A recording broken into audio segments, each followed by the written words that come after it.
And I was about to say something, totally forgot about my thread here. But anyway, that's pretty much what I think if I can stop now, and then if something comes arise, then I talk again. But pretty much that's it. You know, I think that we have to take into account how people are listening to the music that you are generating. Like, now I remember talking about like everything turned out to be music, in my opinion, like any sound. Sound is music. So once that we have this technology that can manipulate sounds and it can explore different timbres that we've never listened, so everything turns to be music. And I don't agree with that. I don't come along with this kind of way of thinking. For instance, like if you talk about poetry, I think that any contemporary composer would agree that poetry is not music. But why not? It's sound communication. It's organized sounds. As Ferraz said, music is organized sound, that's it. So a water faucet dripping is music. So just anything is music. It's a fuzzy frontier. It's not definite, like this music is not music. But there are some common roots that we see people. It's sensitive to them. And maybe that's why contemporary music like empties the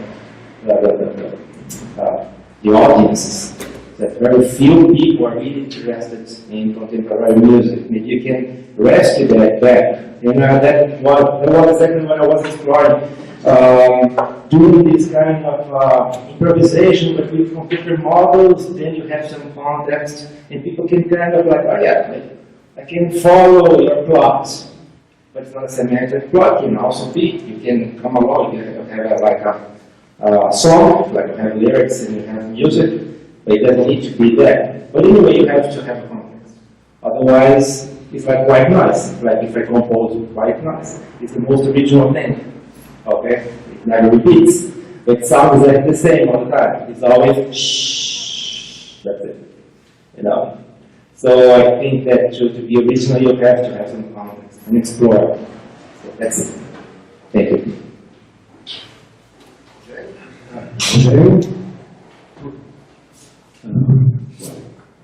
Good morning, good afternoon. I want to thank you for the invitation. I'm very glad to be here. Well, it looks like everybody is going to speak a little about this experience relating to the use of new technologies interaction, in this case related to improvisation. Well, improvisation is the issue that I am always working on, researching, and I am very interested on the interaction, mostly from the point of view of the performers. Yes, I am concerned about the public also, the audience, but most of the work that I have done in this field is related more to the interaction between musicians. And so, as Tutti, I also have played as a jazz musician, not jazz. Jazz, I think it's not a very rigorous word to define what we do here. It's like Brazilian jazz or instrumental music that incorporates improvisation. So I have done this when I was young, and I had a group of Brazilian jazz. We have played together. We have Metal Pascual and this kind of music. So I come from this background, and I played also in orchestra. So as a violinist, today I play saxophone, but I used to play the violin in the orchestra.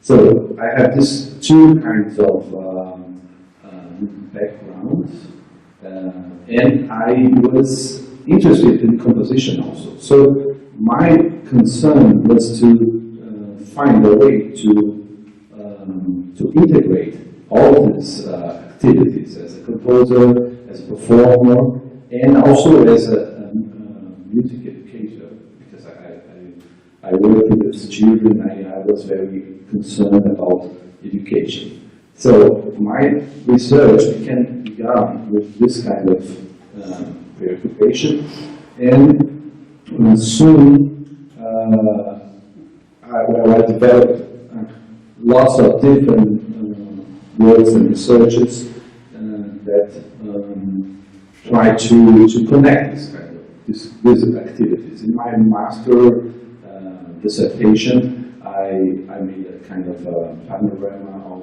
the improvisation through time, through history, and proposed a piece, ensemble piece that incorporated some improvisation inside it as some of the strategies.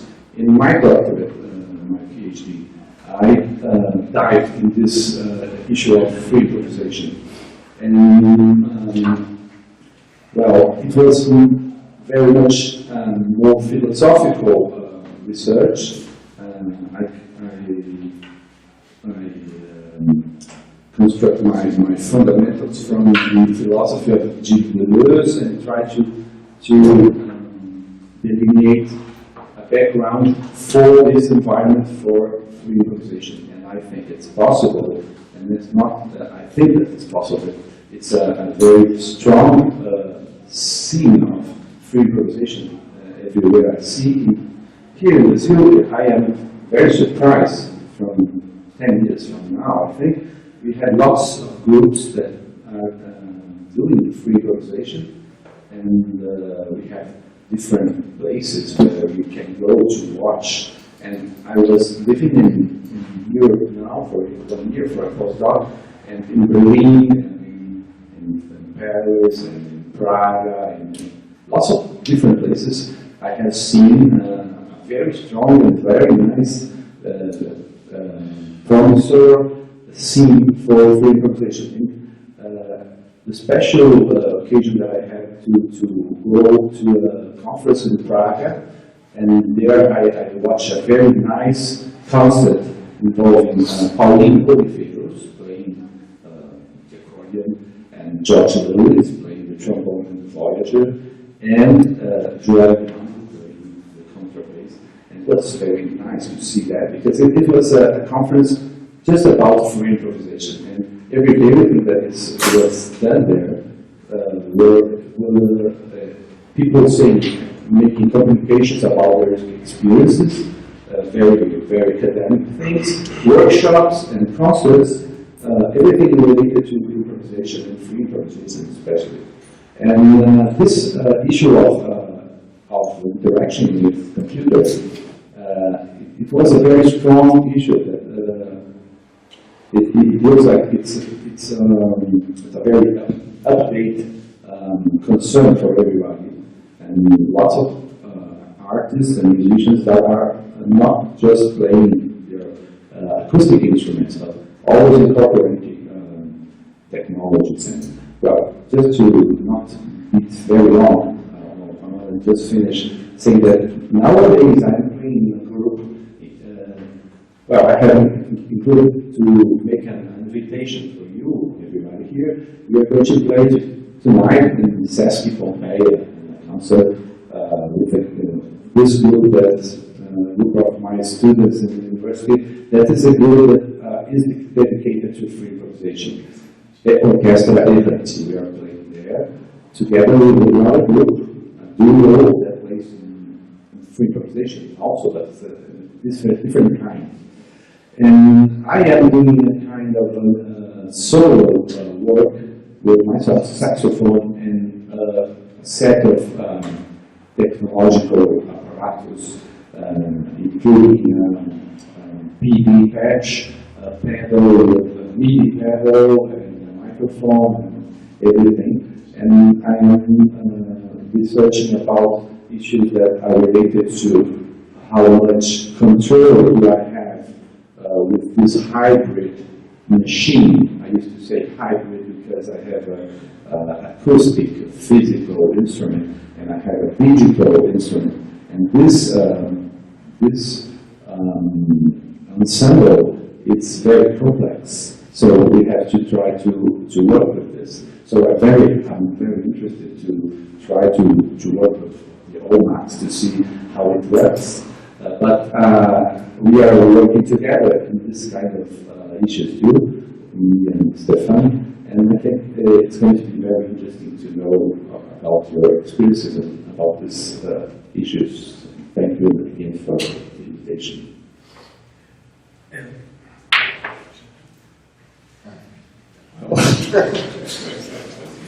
Many things have been said. It's a little bit difficult to react to so many things. So we've had a very interesting discussion that you raised about perception of music, and another very interesting possible discussion about what is idiomatic improvisation and free improvisation. I've been working for many years with contemporary composers in Paris at IRCAM, and so I'm very sensitive to the issue that you raised, which is how can contemporary music in the occidental frame, precisely when I'm talking about the occidental frame, can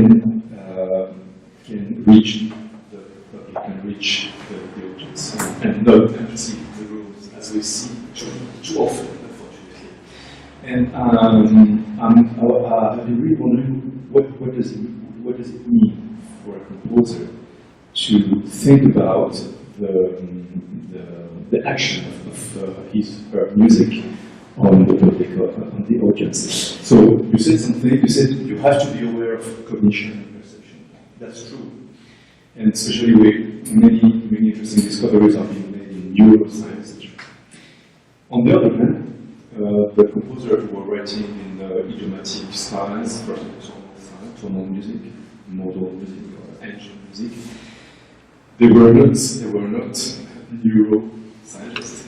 They didn't have scientific knowledge about it. So, why did it work? Talking about tonal system, it worked because they were acting in the frame of culture, of an idiomatic set of rules that had emerged spontaneously. And it had emerged for some reason. Maybe it had some relationship to cognition and perception.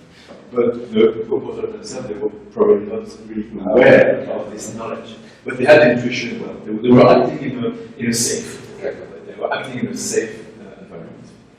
Now there is something which is particular in the occidental cultures, as a difference with, for instance, India, for instance, Africa, and other parts, is that creating and maintaining the culture means changing all the time.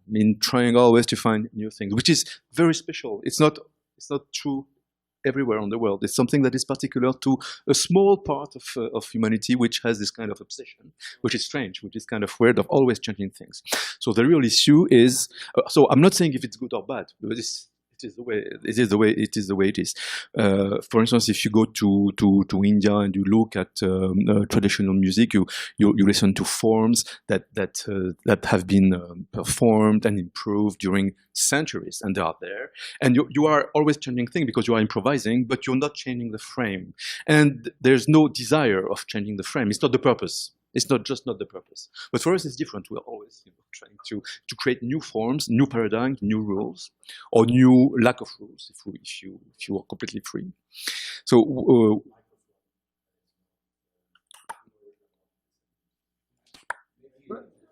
it's working. No, the direction. I shouldn't be like that.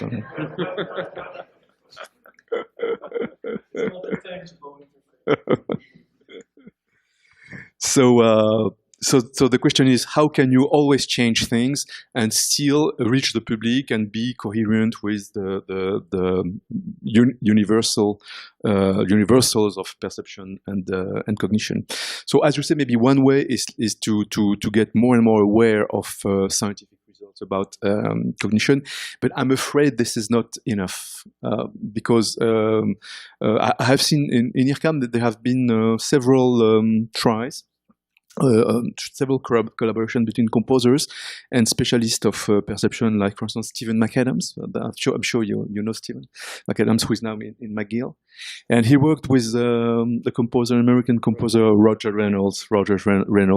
It's a very interesting project. Roger composed a piece, but before composing and performing the piece, they had a lot of experiments of psychoacoustical and cognitive and perceptive experiment with subjects in order to be able to understand the impact of such and such type of sound, such and such type of sound articulation, such and such type of morphologies, etc.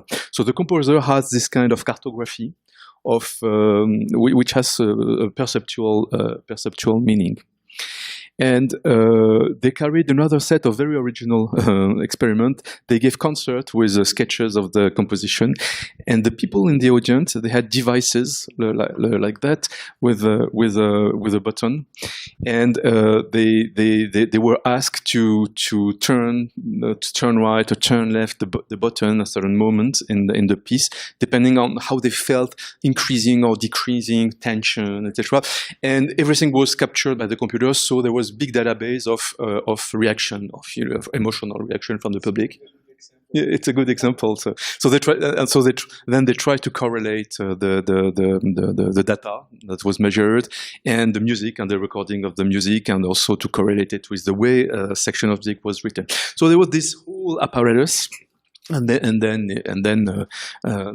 final concert. So that was very interesting. I mean, the whole process, the whole experiment was extremely original and interesting. But actually, I was at the final concert, and honestly, personally, I didn't feel that it had really changed the game. So it's really difficult. It's really a difficult question.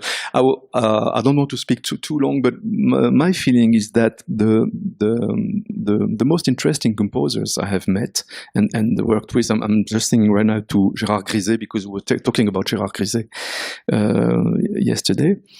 Are composers who have this deep intuition of a certain relationship, of a certain mapping between a formal universe where they are, developing their formal ideas and construction and forms, and the way this formal universe is going to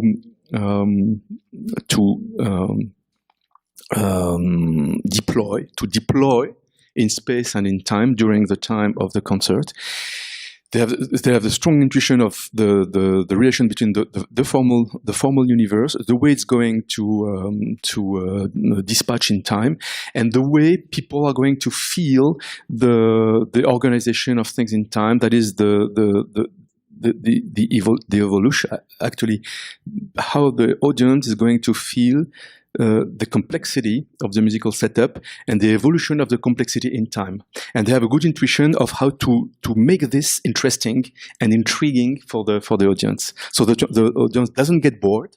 They're always trying to, they're always moving with the music. And on the other hand, they are not overwhelmed by the complexity, so they are so completely lost that they don't listen to anything anymore. So Griset has this kind of intuition, but we don't know how to specify it, to characterize it. We don't know what's happening in the brain of Griset, and we don't know what's happening in the brain of the audience. This is all I can say right now for the moment. Moreno. I think everything has been said. I think everything has been said, so I don't have so much to add. No, I mean, of course, the discussion can last forever. I think there is maybe one point that we can maybe discuss a little bit. Tries to put together what we have heard that Jonathan said and what Tutti Fornari suggested when he said that improvising is improvising in a context, in a space. And I would say, if maybe one way to understand why we need variations and we need always exploring new territoire and new spaces has to do with really this fact that this mental kind of capacity of creating by putting together things. There is a paradigm in cognitive science, which is the conceptual blending, which has been developed by Fauconnier and Turner as a way of generalizing somehow the dissociation process, which was described by Kostler. Actually, it happens that conceptual blending is, as the term says, blend, putting together, but in a way which you are in a conceptual space. And I think Gérard also, when he developed the idea of conceptual spaces, was very kind of in tune with this idea. Then you can go on. So dissociation, conceptual blending, structural blending is a way of putting together in a concept space which has a structure. I come back with my ideas, but of course I see many resonances of this embodied cognition, situated cognition, and the fact that where is it situated? Is it situated in a space, and the space exists as a matter of fact, but is also produced by the mind or by the listener or by the performer, so there is a nice way, I think, to understand maybe some aspects of contemporary research in cognitive science, also related with creativity. When we think, for example, to Margaret Boden kind of taxonomy about creativity as not only combinational creativity, which is putting together elements and combining in a different way, that David Cope would do with his programs, but also transformational creativity, which really ask for transforming the support space in which you are putting your concept, in which you are creating things. Okay, it was kind of a way of maybe putting a discussion or opening a discussion.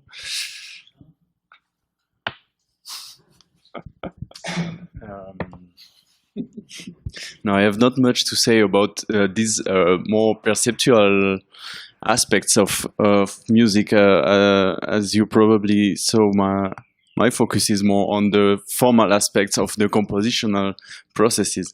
I was thinking concerning the examples of the Stroppa's opera shown the other day.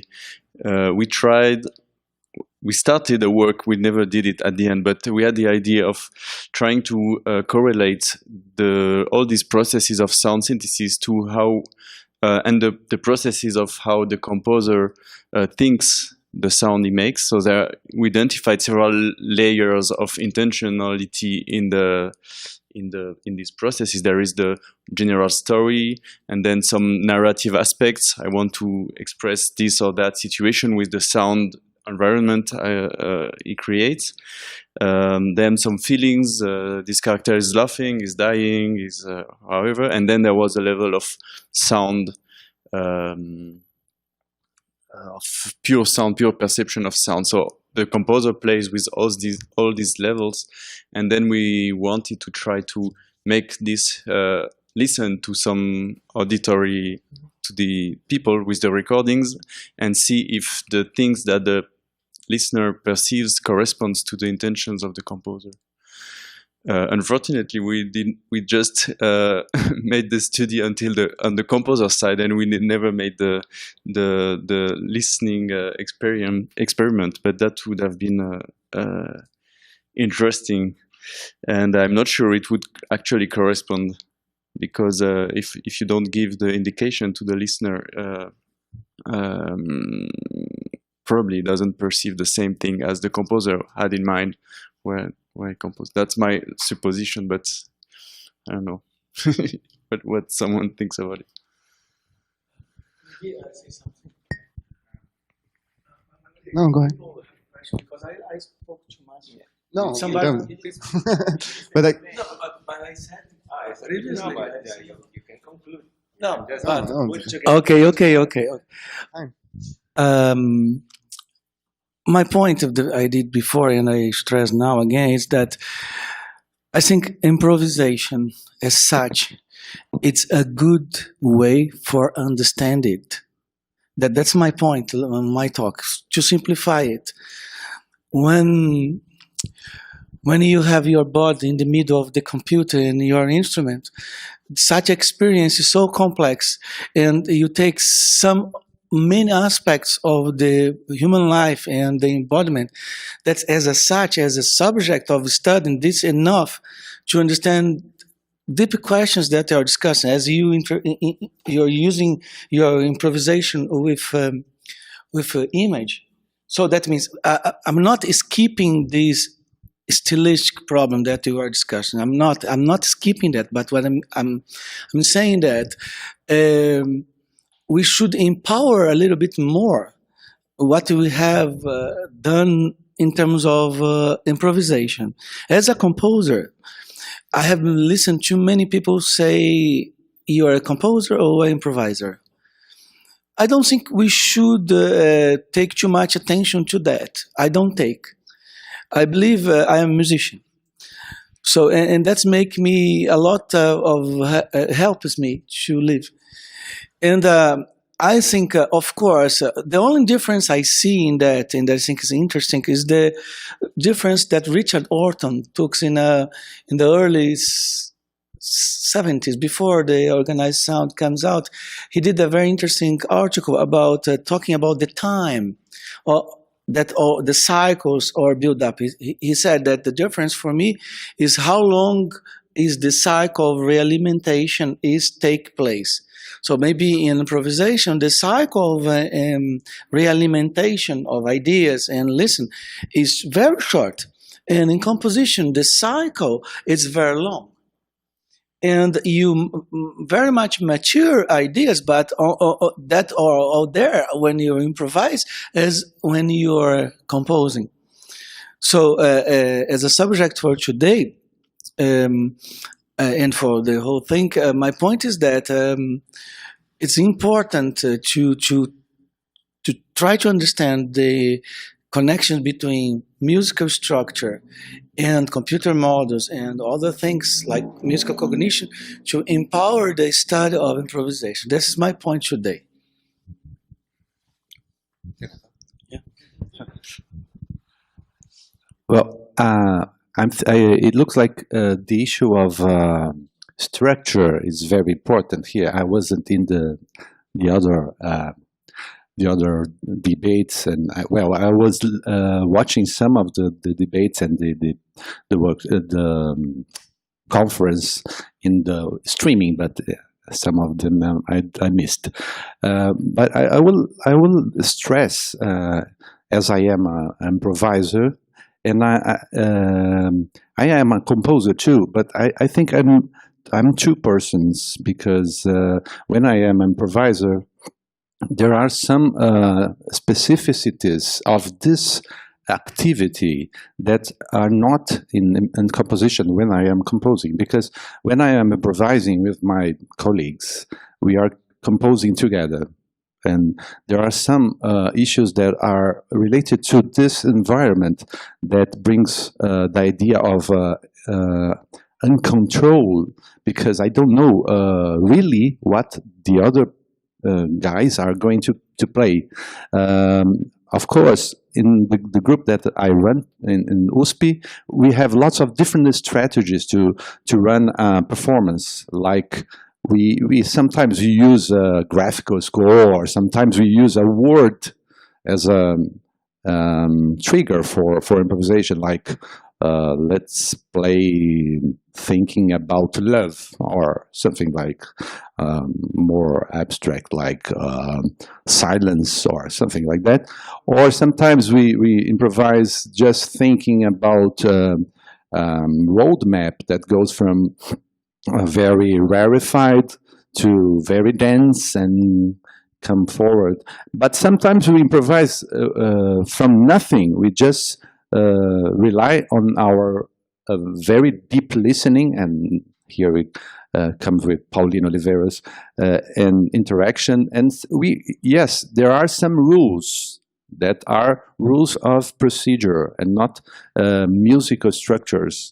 And the idea of free and idiomatic, I think it's well, nothing is free really, because we are already we have our history, biographies, and conditioning, and I have learned to play the saxophone and scales and arpeggios and everything.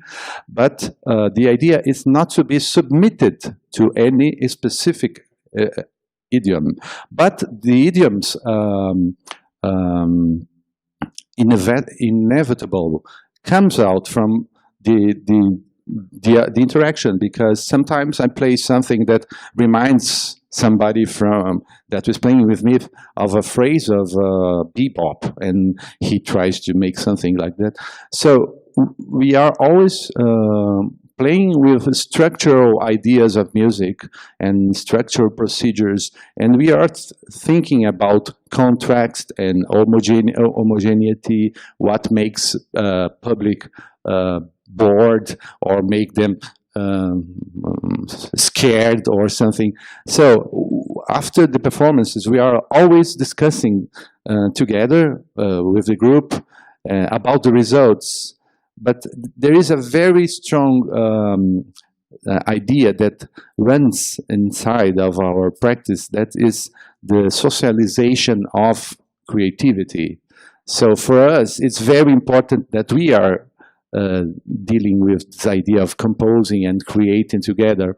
And sometimes when we are going to play together for in a concert today, and so we made a roadmap with four different strategies to play.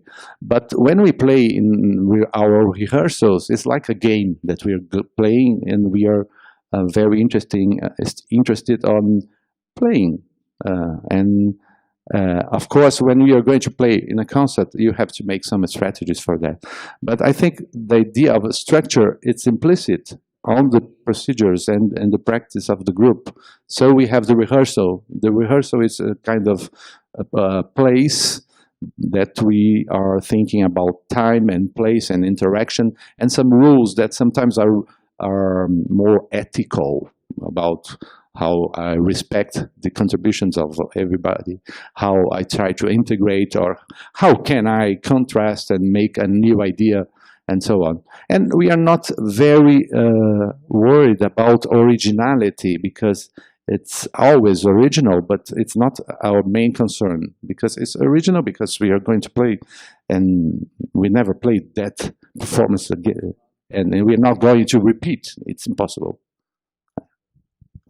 I have a question.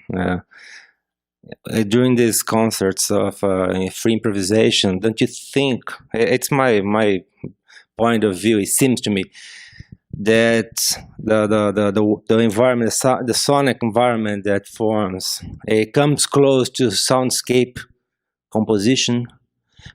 Once they don't have a prosody, there's not a prosody like in a formal music, but like a context. Yeah, that is always new, always original, but yet similar. It has like a, so yeah, I would just like if you can just like build up on that.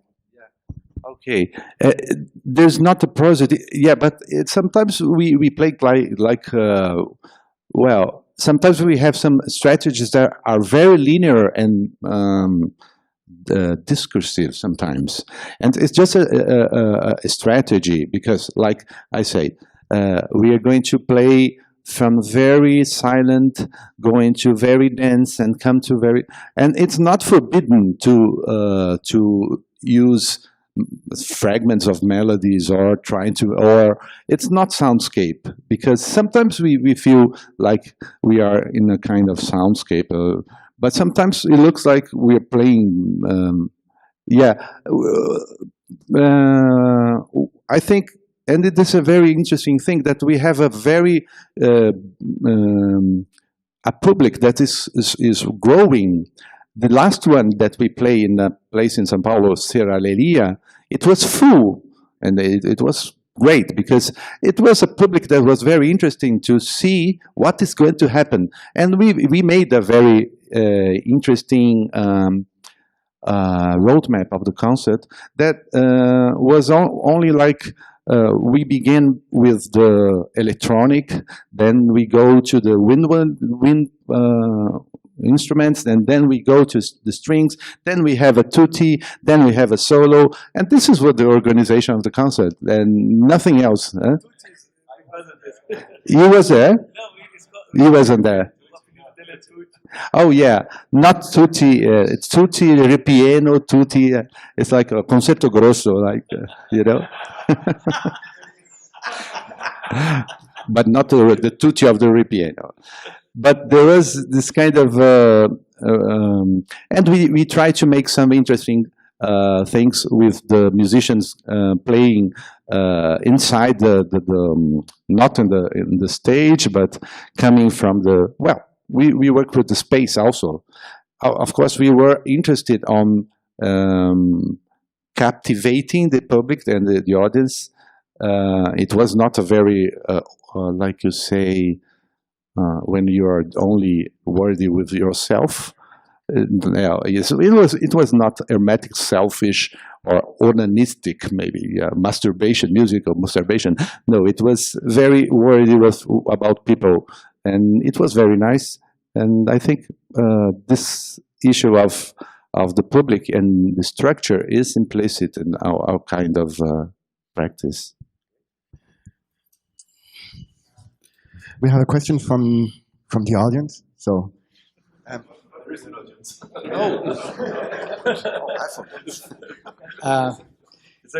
For any of you, suppose that you are in your home, you never heard about Schubert, okay?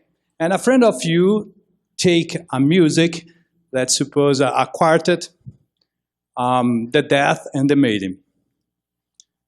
Would you believe that music comes from an improvisation jam?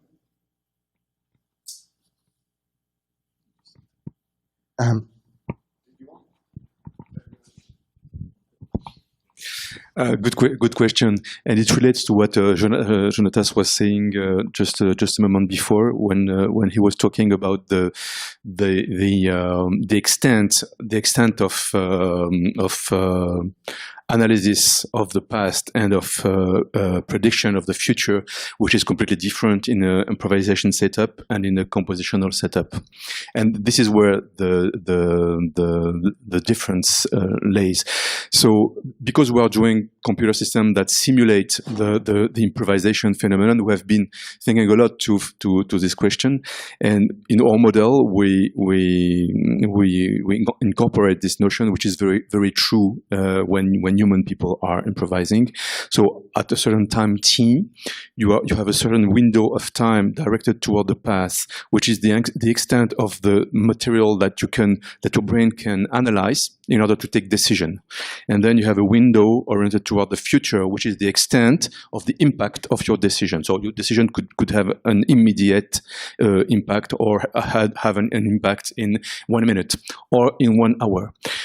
We have I'm not relating to scientific studies, but empirically we have seen by performing with a lot of musicians that even when playing with great musicians, very experimental improviser, this window couldn't be too long. I mean, you can analyze what happened the few seconds before, maybe the few minutes before, but not hours, and you're not taking decisions that will have consequences in 2 hours. I mean, it's always so. It can be more or less. It can be longer or shorter.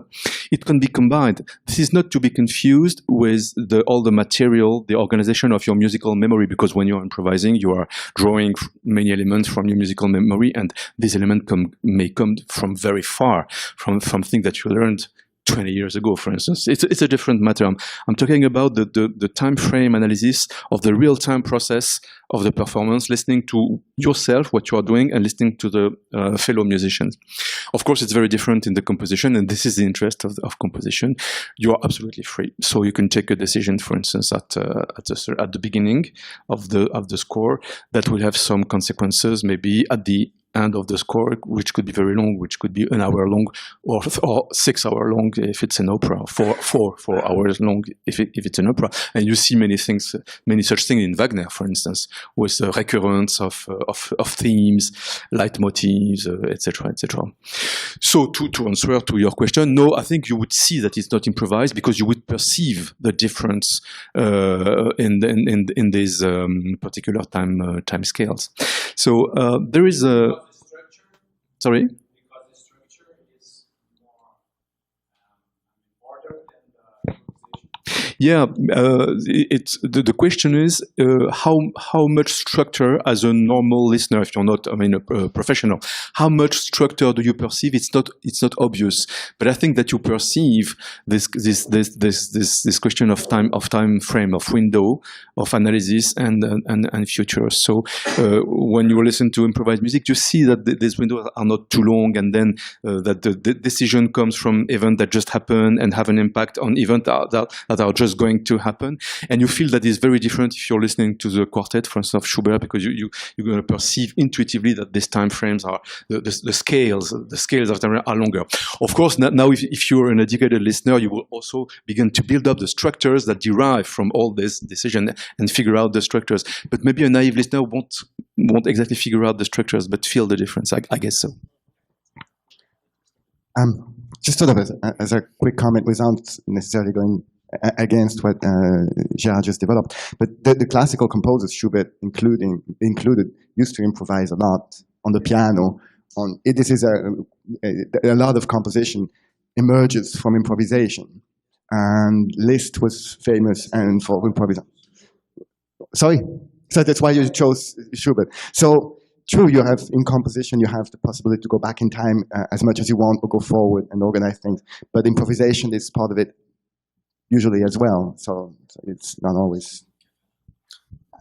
Just to complement, I think that yes, you couldn't say, but I would say what Stefan just said, that when is a soloist improviser, sometimes I improvise a solo, then if I am inside a very strong and structured idiom, I could come out from with a composition if I record it.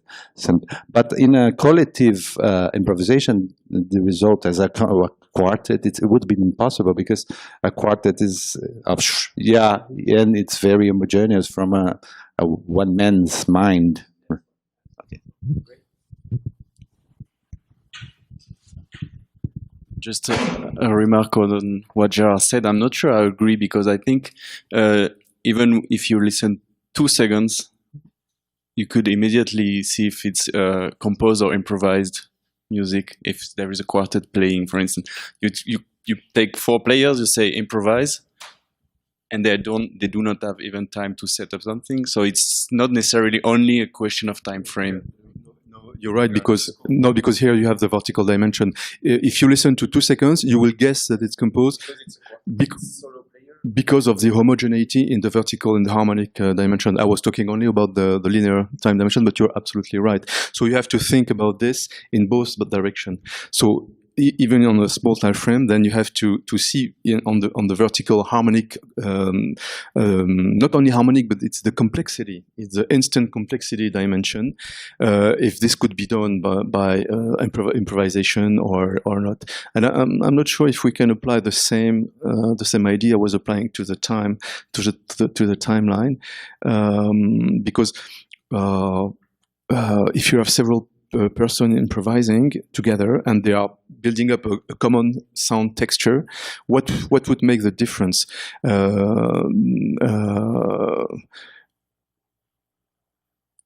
Okay, I know, because locally, if you have several people playing a texture, it could be just as homogeneous as a nice sound of a quartet. It's, again, you need a little time to guess, because then when it evolves in time, you see that every person having his or her own window of analysis, anticipation, and it's not the same from one person to the other. There is very little chance that over a certain period of time, which can be short, the coherence may be kept. And the point is that in improvisation, it tends you tend to have a discourse which is much more fluid and flexible. So again, I think you need some time. I mean, if you take a too short window of 1 second, maybe you won't be able to decide. This is what you say. It's really interesting because I think we didn't plan that, we are improvised, but the subject that is raised here is exactly what's going to be discussed tomorrow in the round table, time in music. It's interesting that we are trying in some ways, I'm happy about that. I'm very happy. So, but let's put a little of this in discussion about improvisation and written musical models. So, I think we can see the time in at least in two major perceptual levels: the macro level, so and the micro level. So that means sometimes I think people are very keen about it. People perceive the micro and the macro time very well. So, and I think when we are improvising, or whatever instrument we are using, we deal very nicely with this small time proportion that we have in our hands. We have in the keys we press, it's always physical.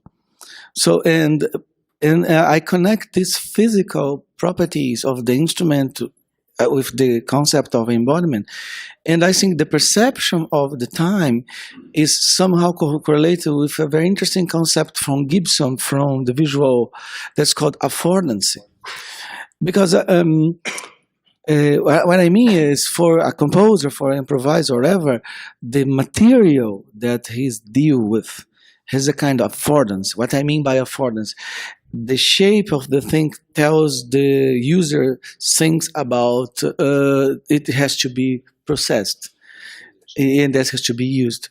So that means when we improvise, so and this goes very well with the and there's this difference scales of time, and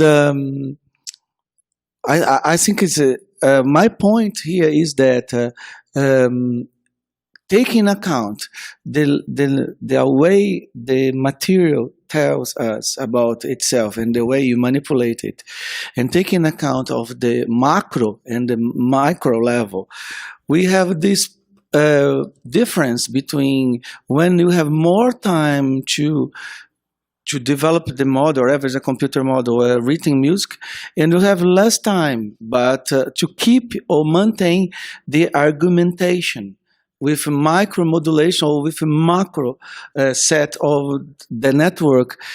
And when you say the music is, when you improvise the network, it was very good because what I said previously in my talk, the music is the result of the network of exchanging information, and information such is really much the way time is propagated, the perception of time. So. Sorry, I'm talking too much, but it's a thing that came to my mind as you were talking about that, and connecting with the question about Schubert. And I think maybe it has to be also with a music that is based much more in sound than in notes. The tonal system is amazing production of the Occidental culture, I think, and it has a very strong abstract framework. And as we get out of this kind of system, I was remembering about music of Chelsea, that is it's improvised but written. When we listen to Chelsea, I couldn't tell it's improvised or written. It's the other side of the coin, and it looks like improvisation as we do. We used to say to feel as a dive into the sound. It is much more difficult to make a structure that you don't have a abstract frame of the notes, and you are dealing with physicality and embodiment, and you just diving into the sound. And the groups of improvisation are very much doing this kind of thing. We are diving into the sound, and it's if it comes some phrases that remind us of tonal system, it's just as a evocation. So I think this is it. Ok, tem pergunta?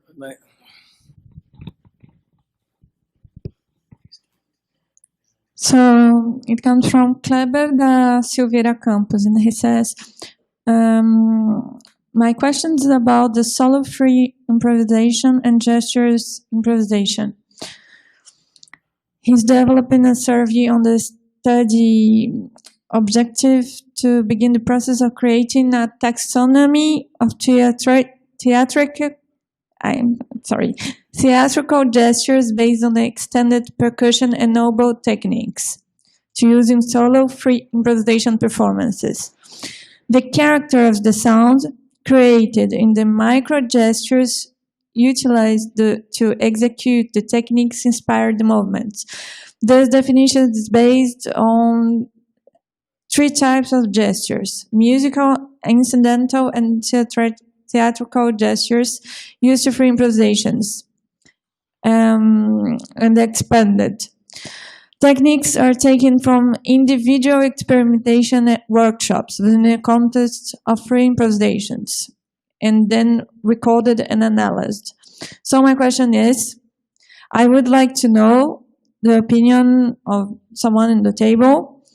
Once you have created a taxonomy with predefined parameters and used in improvisation, does improvisation, even predefined as being free, cease to be free, and would idiomatic by having these predefined parameters?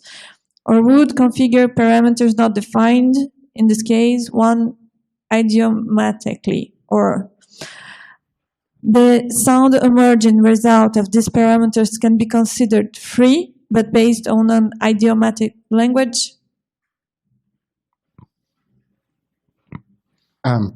Someone?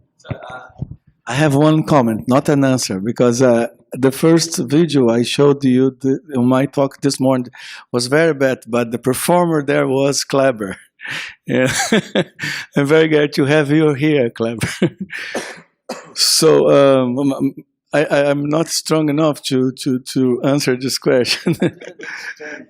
But maybe I can explain, because I know a little bit what Kleber is doing, because he finished his PhD 2 years ago here. It was a nice thesis.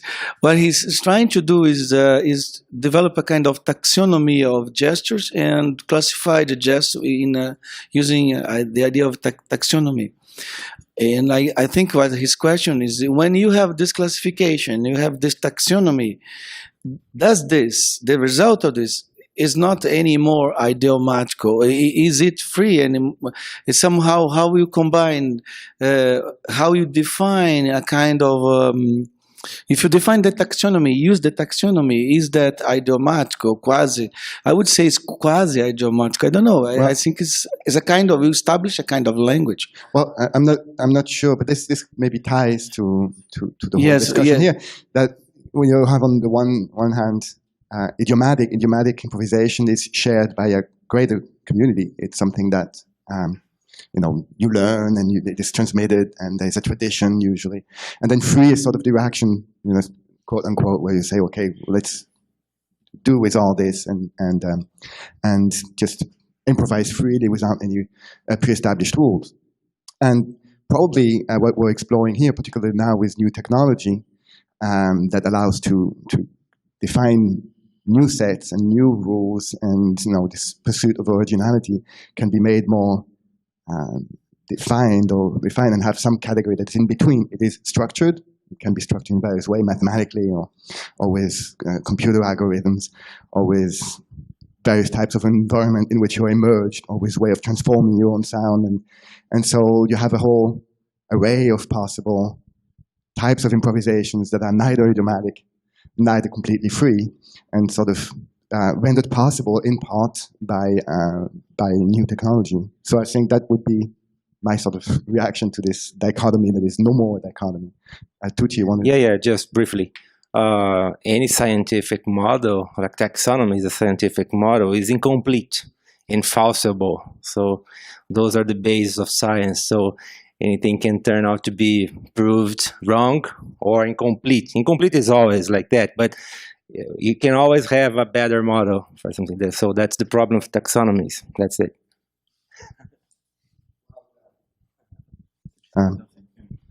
just to reinforce what Stefan say, I think that this word free, we should not take to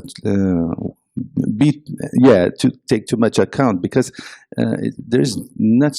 I don't believe there is such a thing that we could call free improvisation. Derek Bailey, the guitarist that wrote that famous book about improvisation, he used to say that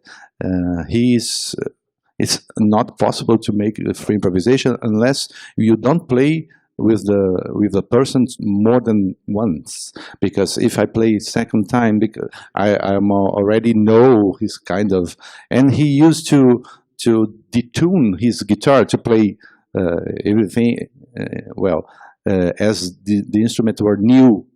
And I think that what Stefan is saying, that we have lots of different degrees of more freedom, and if you have a taxonomy, I think it's much similar to if I study saxophone and I make a chart of all the different kind of extended techniques that I can use, and I start to improvise, and it could be called free improvisation, even though we don't want to use this word anymore, but it's word spread. So I think it's taxonomy is very similar to a kind of study that you can make with your instrument. You try multiphonics, lap tongues, and all this kind of new techniques that you can use. But when you go to performance, if you don't have a plan, if you don't have an idiom that is socially and collectively shared, yeah, it's not non-idiomatic. For Derek Bailey, idiomatic, it would be those jazz, Hindu music, and those very social and contextualized kind of music practice. Just add one point. I think the problem is not the taxonomy in itself, it's the narrative process you are capable to do by combining in a time-oriented way elements of the taxonomy. Because, I mean, the taxonomy of the, take the alphabet is the taxonomy, the words, take the scales, the notes, of course, but then the ability is to build a narrative process. Maybe the question is how narrative can be a narrative process in free jazz, in free improvisation. So is the narrative element something which is still kind of a component or not? Are we, because in order to communicate, you can communicate. Music is communication, but it can be done in several ways. Maybe you don't have to really tell a story as in the tonal world you will do by with all these tensions or on the contrary, are we kind of obliged to go back, maybe also in either idioms or other musical grammars, to this kind of lost paradise of narration, narrative process, in which there were tensions, there were expectations, and maybe this is also why contemporary music somehow kind of has given problems to listener to create their own history, their own narrative process, in the listening process. Jonathan? It's not an answer. It's only to say to Kleber, if he wants, he could come along on Thursday. What's your name? Mark is here, Kleber. You're a student here. So you are invited. It would be a pleasure if you are here on Thursday. He's a fine percussionist. But I would like to say something about all things we are discussing here. Maybe you can exercise it next week, because the idea of was Stefan's idea of invite people to play with us, invite Rogério, Tucci, and have Gérard trying to listen and process and make music is much more than try to speak about this issue, but is try to express our thoughts in terms of performance. And that's somehow what we're going to try to do next week. And everybody is invited to come over and see the workshops and how we can develop something. And yes, something I want to say, but it's disappeared. I'm sorry. That's it. Yes, of course. This idea of narrativity. Okay, just to connect to that. Well, I don't think narrativity is the only paradigm or metaphor for music. And we could say that we have in the traditional music, in the music of Pygmies or Hindu, you have more a kind of I wouldn't use the metaphor of narrativity, but I think the narrativity is a possibility as far as much as other ones. We have, as I experienced in our group, we have, and Tutti has raised this question, sometimes we have a performance that is very narrative. Sometimes we have a performance that is very static, like creating a kind of soundscape, and it's more like creating an environment in time and space, but it's not really narrative. Or sometimes you have lots of different narratives at the same time. Sometimes we could have like Charles Ives that have 3 narratives in different times, and more modern music that we have lots of narratives together, and so we have lots of different time scales in the music. So I think narrative is a very important issue to think, even if we think about cognitive sciences and how the public, the audience, and we listen to music. But I think the soundscape is a possibility also. A music that is static, it's almost lies and stays, like Chelsea's music also. It's almost, sometimes it looks like it's not going to anywhere. Shall we? Are there more questions, reactions from the audience, internet as well? No? So the time is running out. I think it's time to wrap it up. We can continue, of course, the discussion informally, and why not over lunch? I think it's time to go have some food. And well, thank you very much, everybody. Thank you for the audience, and we'll see each other again at 2 o'clock for Gérard Assayag's class or lesson. He will be talking more extensively about the models that are being used in interactive improvisation. And so, well, thank you very much, and see you very soon.